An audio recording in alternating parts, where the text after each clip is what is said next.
Are you part of a nonprofit organization, a youth group looking to raise cash for your cause? Stay tuned at the end of this video to learn how you can bring the action and excitement of the Millennium Wrestling Federation to your town live, featuring the superstars and legends of yesterday, today, and tomorrow. This is Mick Foley. This is Harley Race. This is Shelton Benjamin. This is Mr. Wonderful Paul Orndorff. This is the Monster Abyss. And this is Daniel Bryan. This is JBL, and you're watching the MWF. Be there live.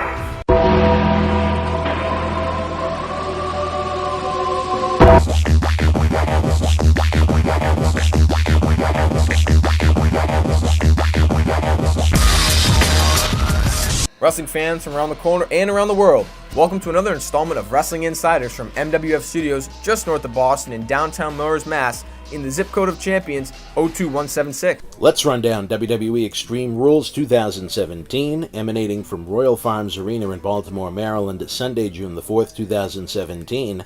On the kickoff show, Kalisto came away with the win over Apollo Crews. Solid match to set the pace for the pay-per-view. Titus O'Neil was in Cruz's corner in the mentor role he's been playing of late. Kalisto hit his Salida del Sol finisher using O'Neil's momentum when he was up on the apron to carry him over Cruz. I like the finish a lot. I like this little program because it's something new, something fresh. I don't know if WWE goes forward with O'Neil and Cruz as a tag team, or if they wind up splitting up and feuding with each other. I think those matches wouldn't be much to write home about.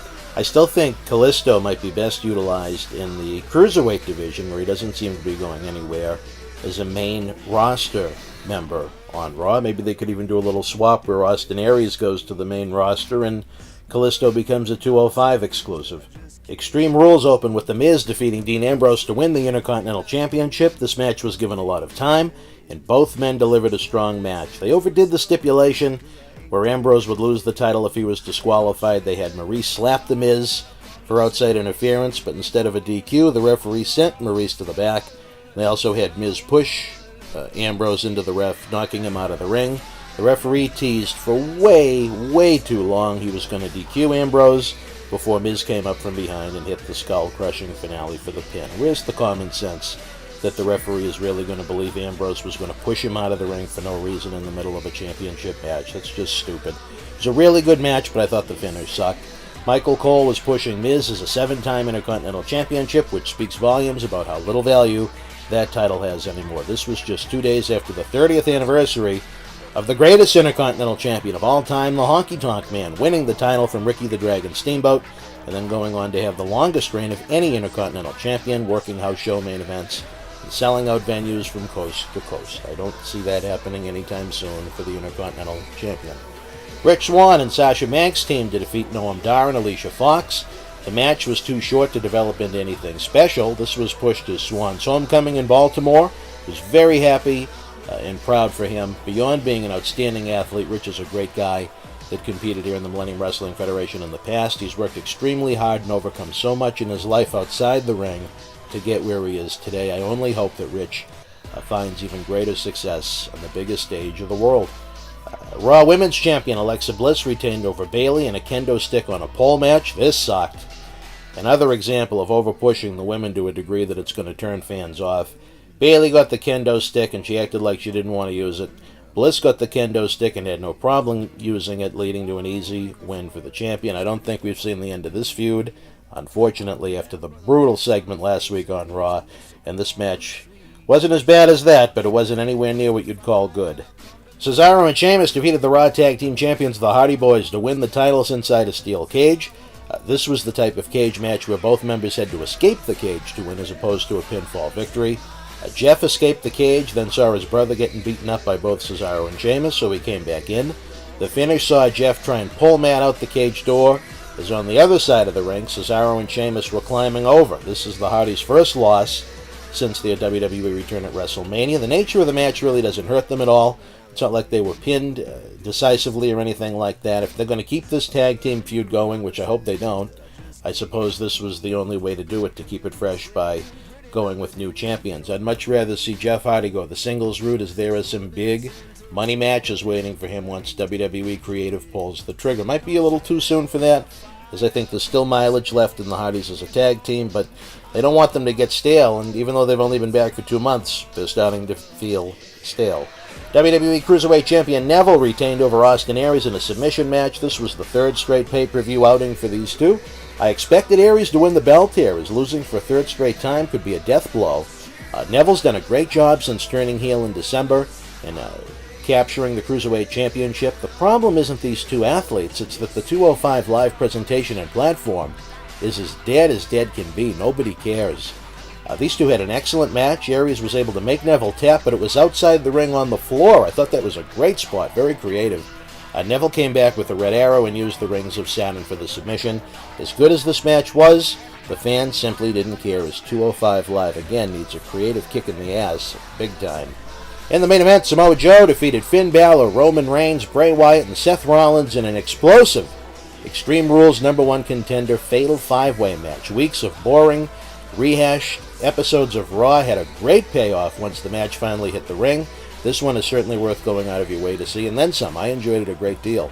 Seth Rollins didn't win the match, but he was determined to steal it, including flying off the top rope onto Bray Wyatt through one of the international announcers' tables at ringside. Also had Roman Reigns spearing Joe and Balor through the barricade near the timekeeper's table. Balor hit the coup de grace on Reigns, appeared to have the match won, only to have Samoa Joe sneak in from behind and put Balor in the coquina clutch for the victory. Joe goes on to face Brock Lesnar at the Raw brand Great Balls of Fire pay-per-view Sunday, July the 9th in Dallas. The finish and the winner made sense here, as noted in our Extreme Rules preview show. Reigns wasn't going to win this, as his ultimate destination against Lesnar is going to be at WrestleMania 34.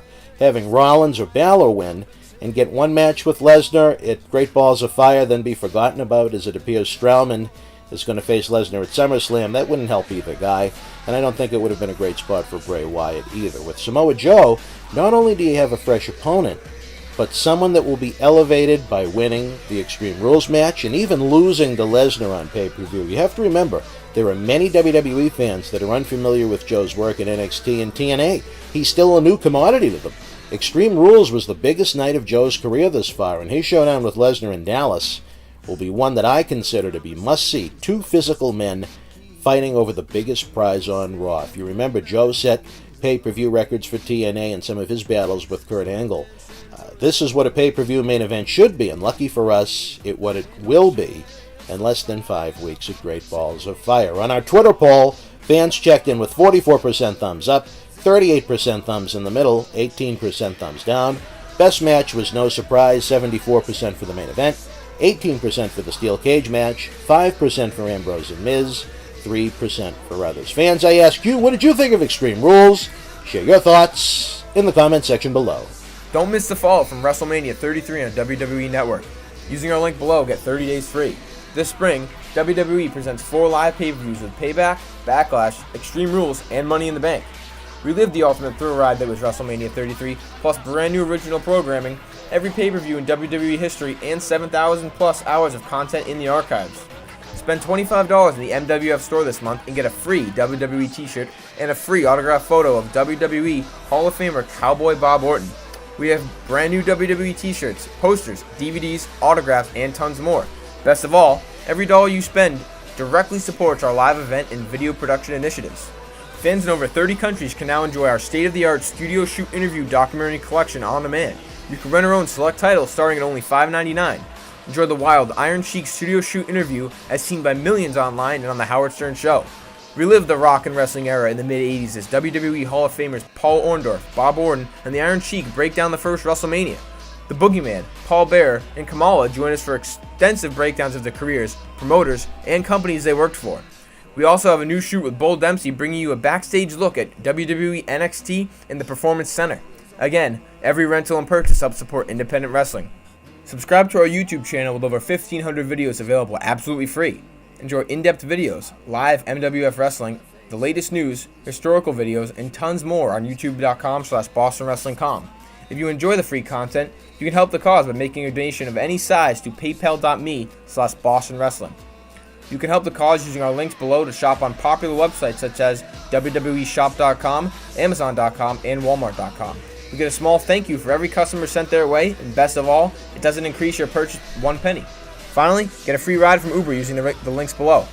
Forget about overpriced taxi cabs with long waits. Join 2017. Get a good ride from a friendly driver and a clean car on us for up to $20. Run out of time, fans. Don't miss a day on BostonWrestling.com super site. Like us at Facebook.com/MWFAction. Follow us on Twitter at MWF2001 and subscribe to us at YouTube.com/BostonWrestlingCom.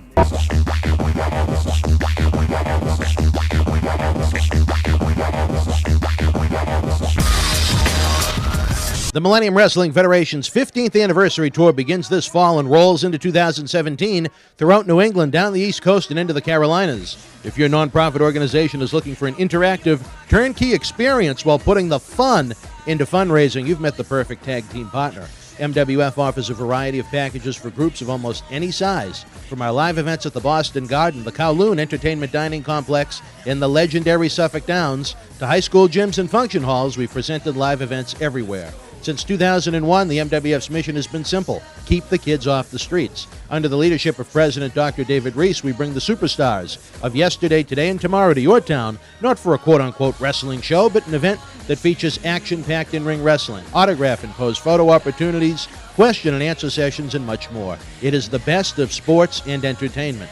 The week of your event, we can add on to the endeavor with anti-bullying campaigns, library meet and reads, youth sport concussion seminars, and more. Our live events are fit for fans of every age, from 5 to 95. This fall, as part of our new Kids Club program, we offer live event experiences exclusively for the youngest of fans. On the flip side, we can also produce a tailor-made event for fans of an older demographic as well. We work with you every single step of the way to get the word out to fans near and far, on our local television offerings, and to over 50,000 fans and growing on our social media platform. Your success is our success. If your group has had enough of boring candy bar and wrapping paper sales and has the energy to team with our passionate fan base, bringing the MWF experience to your community is the answer to put smiles on faces while raising cash for your cause. Contact us today to get the ball rolling for your custom-made event that you'll want to bring back year after year. Don't just take it from us. Here are folks we've teamed with in the past.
You already know Kowloon Restaurant, established in 1950 and spanning 4 generations, serves a multi-Asian menu.